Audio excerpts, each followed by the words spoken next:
He was tired of depending on that little blue pill. At first it felt like a miracle Viagra gave him back what he thought was lost.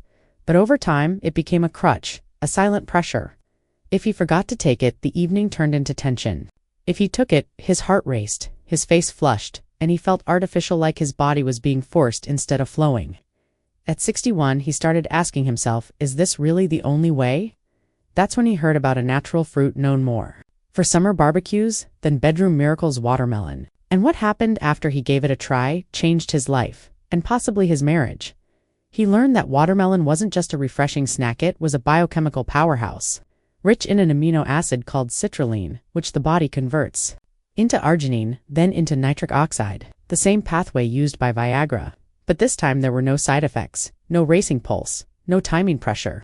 Just nature doing what it's designed to do. Clinical studies confirm that watermelon extract may help reduce mild to moderate erectile dysfunction by enhancing blood flow, especially when consumed regularly. Opening parenthesis, verywellhealth.com, wjmh.org, closing parenthesis. He started blending a quarter of a watermelon each morning, sometimes adding a squeeze of lime or a pinch of sea salt. Within a week he noticed firmer erections in the morning.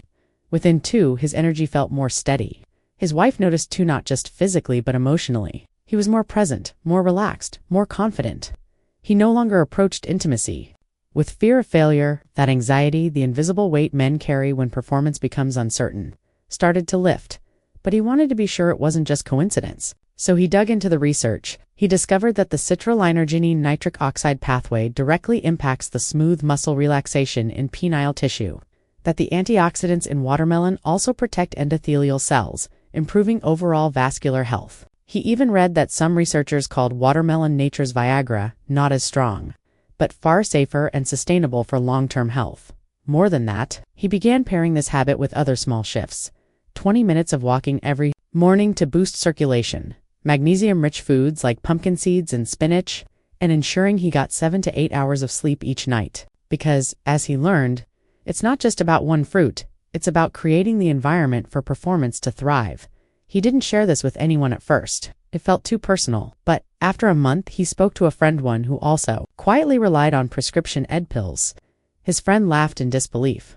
Watermelon? Really? But he tried it. And within 10 days, he called back saying, "You weren't joking?" That's when he realized this could help more than just him.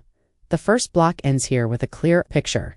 A man taking control back, not through chemicals, but through consistency, curiosity, and a piece of fruit we've all underestimated. He began calling it his reset ritual. Each morning, before coffee, before checking his phone, he'd blend and drink his watermelon. The taste became familiar, cool, slightly sweet, energizing. But more than the flavor, it was the feeling. That followed a quiet strength, like his body was saying, "Thank you." With each passing day, he realized how long he'd been disconnected from that sense of agency. Viagra had given him quick results but made him feel like a machine. This felt like awakening.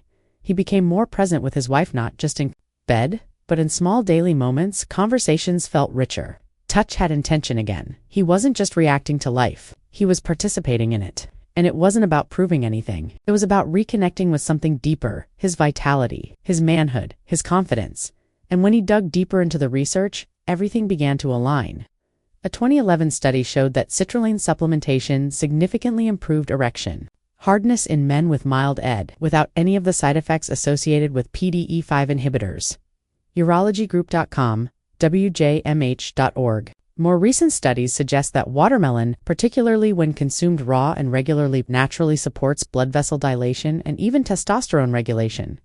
He didn't stop with watermelon. Inspired, he explored other natural allies. Pomegranate juice, known for improving blood flow and reducing oxidative stress. Beetroot, a nitric oxide booster. Zinc-rich foods like oysters and pumpkin seeds, and even dark chocolate packed with flavonoids that enhance circulation. He didn't overhaul his life, he simply added intention. He also started managing stress differently. No more silent spirals before bed. Instead, he journaled, he meditated. He created space to feel. Because what many men don't realize is, this anxiety is a performance killer. And erectile issues are rarely just physical. The body and mind are partners. One follows the other, so when his energy rose, so did his courage. He started walking more, lifting light weights, reconnecting with old friends. His wife said, "You're glowing." And he laughed, not because it was flattering, but because it was true. Soon, he wasn't the only one. Friends he had quietly helped began reporting similar experiences. No, more pills, morning wood is back, I feel like me again. These weren't just casual wins, they were emotional breakthroughs. Because behind every man hiding an ed pill in his wallet is someone scared to admit he doesn't feel whole. That's when he knew. This wasn't about watermelon. This was about freedom. The science supported him. The stories validated him. But what mattered most was the internal shift. From dependent to empowered. From doubtful to driven. From silent to seen. This block ends with a man transformed not just by a fruit, but by what that fruit represented. Nature's ability to restore what we thought was lost. He didn't wake up one morning and feel like a new man. It wasn't that dramatic. The change crept in slowly, so subtly that he almost missed it. On day 3 of drinking watermelon juice, he noticed he wasn't as groggy in the morning. By day 6, his afternoon crashes were gone. On day 10, he realized something shocking. He hadn't thought about the little blue pill once all week. Not because he forced himself to quit, but because he didn't need it. Something deeper had shifted. Something his body hadn't done on its own in years. Happened without warning. A full, firm, confident erection, unassisted, he stood in front of the mirror that morning, toothbrush in hand, and stared. It wasn't just about sex. It wasn't even about the erection itself. It was the message it carried. I'm still here. That message hit deeper than any diagnosis ever could. It made him realize how long he'd been grieving a version of himself he thought was dead. The part that felt powerful, desirable, free. And now, it was speaking again, not with fanfare, but with quiet certainty. For the first time in a long time, he didn't feel like a man managing decline. He felt like a man rediscovering momentum. And it wasn't because of a clinic or a prescription, it was because of fruit. Sweet, red, watery fruit. It almost sounded ridiculous if it hadn't been so real. So, he dug deeper. He learned that watermelon contains L-citrulline, amino acid that, when consumed, increases arginine levels in the blood critical for nitric oxide production. Nitric oxide is a vasodilator, a chemical signal that tells blood vessels to relax, widen, and allow more blood flow, precisely what's needed for an erection. It's the same pathway drugs like Viagra tap into, but naturally, gently, without the side effects or the synthetic spike. It wasn't a miracle, it was biochemistry. He found peer-reviewed research confirming it. A 2011 study showed that men with mild erectile dysfunction, who supplemented with citrulline, experienced improved hardness and satisfaction. Other studies showed how watermelon consumption could increase serum arginine levels by up to 25% in just a few days. The deeper he went, the more he found that what he was doing had a name, a pathway, and measurable outcomes. This wasn't folklore, it was science. But it wasn't just his libido that improved. His sleep got deeper, his mood more stable. He laughed more easily. Music sounded better. His skin even looked clearer. And when he asked his wife, she simply said, "You feel more like you again." That hit him hard, because somewhere along the way between missed erections, awkward nights, and the quiet shame of pills that sometimes worked and sometimes didn't, he had stopped feeling like himself. Not just sexually but socially, emotionally, spiritually. And now, blending fruit and reclaiming ritual. He wasn't just restoring function, he was remembering who he was before he accepted decline as destiny. He started calling it the juice ritual. It wasn't complex, 1/4 watermelon, seedless or with rind, for extra citrulline. Sometimes he added a splash of lime, a few mint leaves, or a dash of Himalayan salt to help with electrolyte balance. No powders, no pills, just fruit, just flow. And he made it every morning. Before anything else, before caffeine, before stress, before distraction. It became a moment of ownership. The first 2 weeks, he kept the results to himself. He wasn't ready to explain it, but the 3rd week something changed. A friend and old colleague from his walking group commented, "You seem different lately. Lighter." He smiled and nodded, then paused, and for the first time he said it out loud. "I think watermelon is saving my life." They both laughed, but something in his tone made the friend ask, "Wait, you serious?" And he told the story, not all the details, but enough to pass on the spark. His friend tried it, and within 5 days he texted, "Okay, I don't know what this is, but it's doing something." And just like that, the ritual wasn't just his anymore. It became a conversation, a shared secret, a bridge between men who didn't know how to talk about decline, but suddenly had a reason to talk about restoration. Soon. It wasn't just erections they were talking about. It was energy. It was clarity. It was confidence. One man said, "I didn't realize how dead I'd felt until I started waking up again." Another, "I'm not even trying to have sex, just feel good in my body again." That was when he knew this wasn't about virility, it was about vitality. He made a list he called, "Signs I'm Coming Back to Life," waking before the alarm, spontaneous morning wood, laughing at old jokes, reaching for her hand without thinking, craving greens instead of sugar, dancing in the kitchen, feeling hope without trying. That list grew over time, and he posted it in the bathroom. Not as a goal but as a reminder, a proof of return. A declaration that he wasn't done. He still had doubts some days. He wasn't 30 again.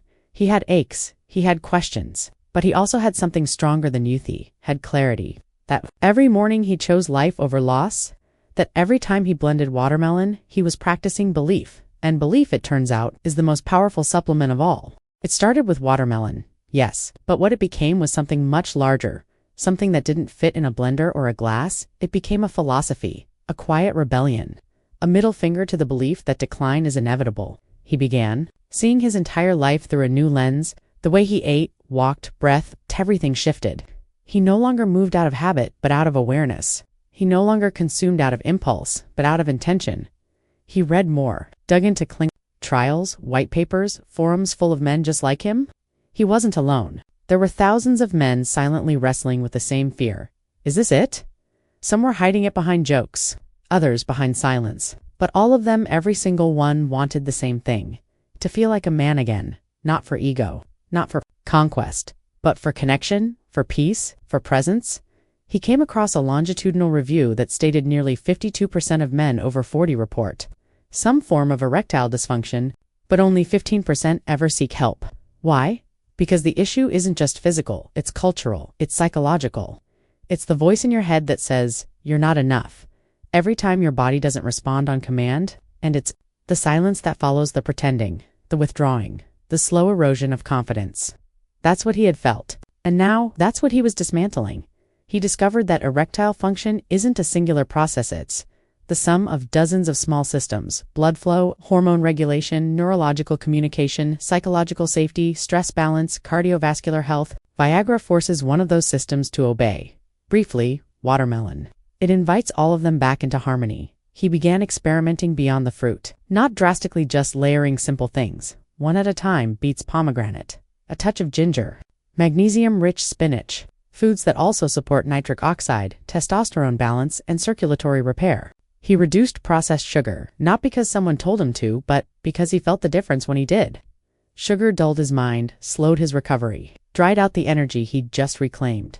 Sleep became sacred. He stopped scrolling late. No more news before bed. He began reading again, fiction, poetry, even old love letters.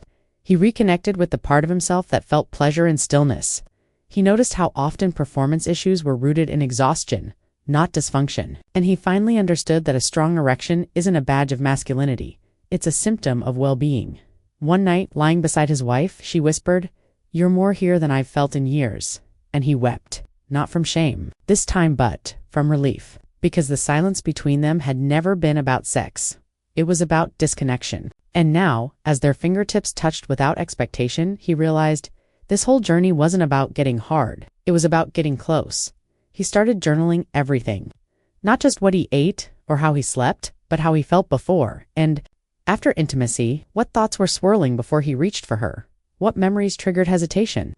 What stories from his past still haunted his body? It wasn't therapy, but it was therapeutic. He uncovered hidden beliefs like, I have to perform or I'll disappoint her. Or if I can't get it up, I'm failing as a man. And with each belief written down, it lost power. He began replacing those narratives with new ones. I don't need to perform, I just need to be present. Pleasure isn't pressure, connection is the goal. Performance is a bonus. These weren't just affirmations. They were rewrites of an internal script decades old, and they worked. His physical progress continued, firmer, more consistent. Erections, spontaneity, without panic. But the bigger shift was emotional. He wasn't living in dread anymore. He wasn't tracking success or failure in his bedroom. He was listening, touching, laughing, being, and others started noticing. His posture had changed, his energy had shifted. Friends asked if he had started working out. His doctor asked what supplement he was using. He smiled. Just watermelon, he said, and walked out of the clinic lighter than air. Eventually, he shared his full story with a men's group online. Not for attention, but because he knew someone out there was still struggling in silence.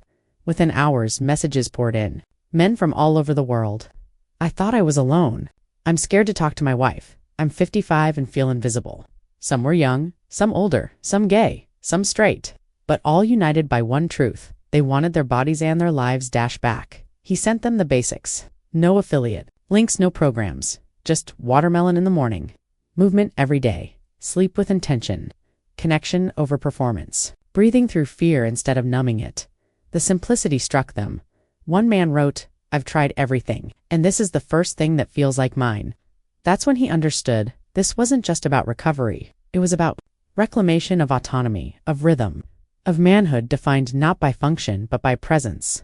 By month 2, the watermelon was only part of the picture. The juice had become symbolic of choosing himself, daily, of showing up, of believing he wasn't broken, and now, as he stood in his kitchen each morning, watching the blender hum with purpose, he smiled not because he had conquered anything, but because he had stopped running. He was no longer escaping decline. He was building something better with fruit, with truth, and with love. He never set out to lead anything. He was just one man, quietly trying to reclaim something he thought was gone. But when he shared his journey, the juice, the change, the unexpected awakening, he touched a nerve.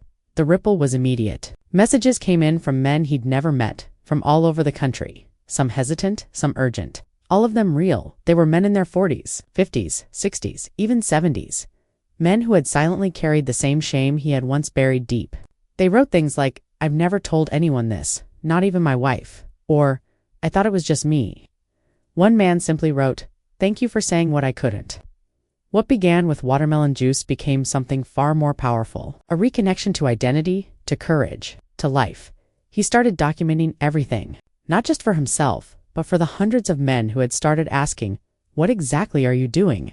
So he created a protocol, not a treatment plan, not a diet or a challenge, just a rhythm, a ritual for restoration. He called it the Presence Protocol.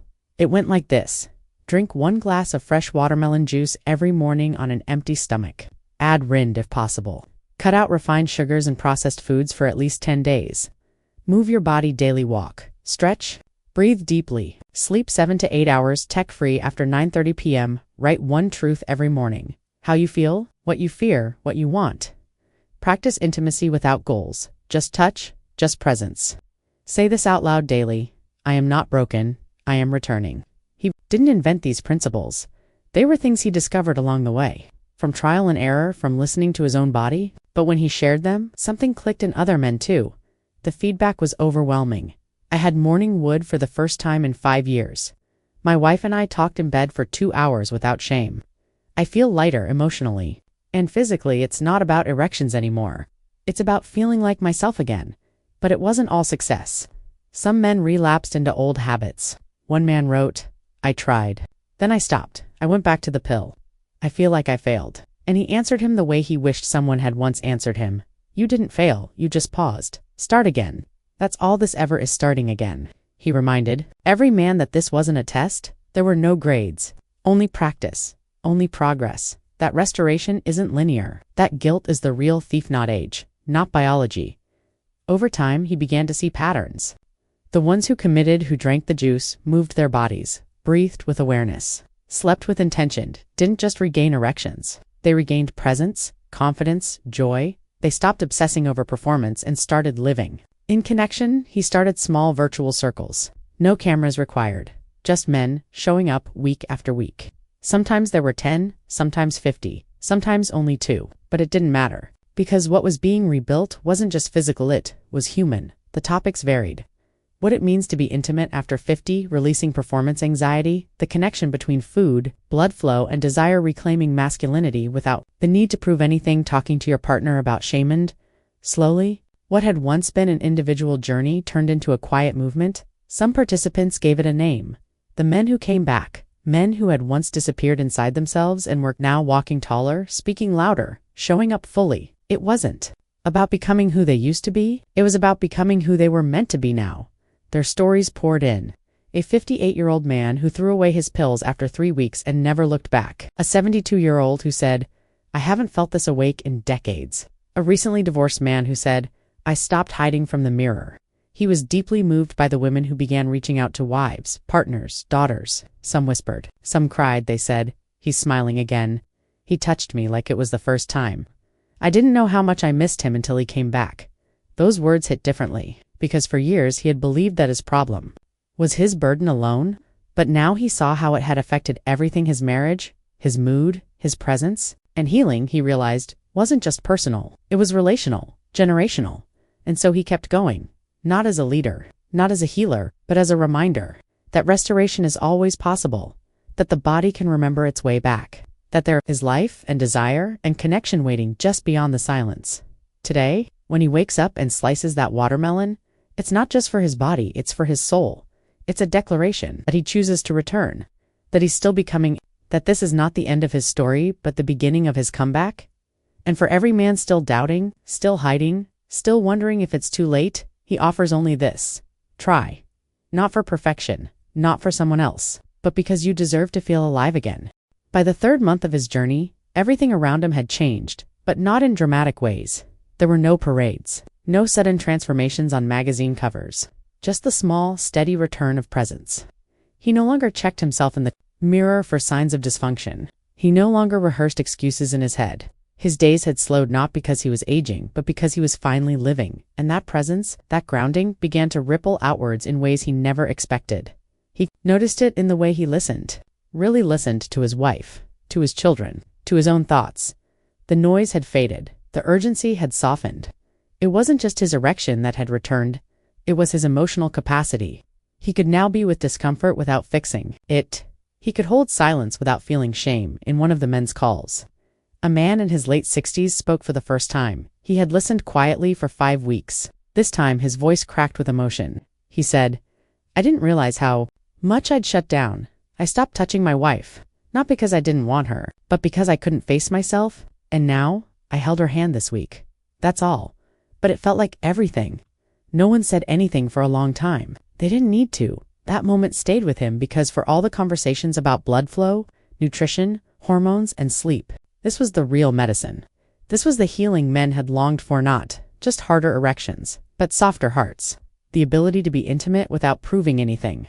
The return of touch, without performance. He began to see it everywhere. The man who, 6 weeks ago, had said, "This won't work for me now," wrote, "My wife cried after we made love. She said it felt like the first time again."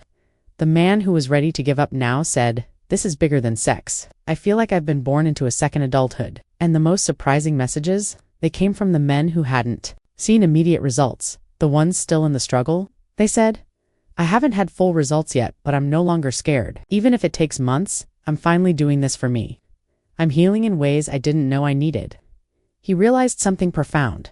The juice, the protocol, the erections, these were just doorways. The real transformation was this. Men were remembering who they were before the world told them they had to earn love through performance. They were slowing down, eating better, breathing deeper, touching with intention, speaking more gently, listening more fully, showing up. They weren't trying to become younger men again. They were becoming wiser men, kinder, more honest, more courageous. And yet, the physical progress kept happening because the body loves to be loved. Erections returned with consistency. Energy stabilized, sleep improved, blood pressure lowered. Even aches and stiffness faded. Why? Because stress was no longer driving their system. Because pleasure and peace had replaced panic and shame. He started encouraging each man to build his own ritual, not just to copy, but to create. One movement for the body, one food for the blood, one silence for the mind, one truth for the heart. Some wrote poems, some built gardens. One man started painting again after 30 years. Another walked barefoot every morning before sunrise. And all of them, every single one, drank the juice. Because the juice had become more than hydration. It was now a symbol. A moment of choosing self. A glass of "I'm still here." He began receiving messages from sons and grandsons. One young man wrote, "I watched my dad come back to life because of you." Another wrote, "I'm 28, no dysfunction, but I'm doing the protocol anyway. Because I want to start honoring myself before I need to fix anything."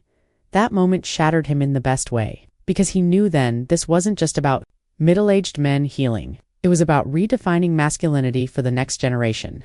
It was about giving permission for men of all ages to choose wholeness over hardness, presence over pressure. He added a final piece to the presence protocol. A single line, "Let this become your legacy, not your secret." Because for too long, men had been taught to hide, to endure, to shrink. But now they were becoming mirrors, beacons, not because they were perfect, but because they were finally honest. And that honesty was contagious. More groups formed, new leaders emerged, not experts, not brands, just men telling the truth. The truth that healing is not linear. That desire never dies, it just waits to be trusted again. That age is not the enemy. That the body, when respected, remembers how to bloom, and that a man, no matter his history, can always begin again. Now, every morning when he slices that watermelon, he smiles. He smiles because he knows. He's no longer alone. He's no longer ashamed. He's no longer afraid. He's alive. He's loved. And he's leading simply by living. It all began with a question, one that no one ever asked out loud, but echoed silently inside thousands of men. Am I still a man if I can't perform? For years, the answer had been coded in silence, in quiet withdrawals, in excuses.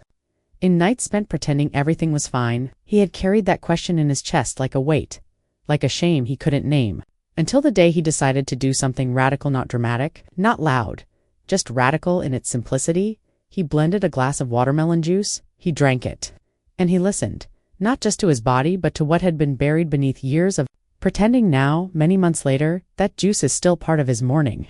Not out of superstition, not out of habit, but out of reverence.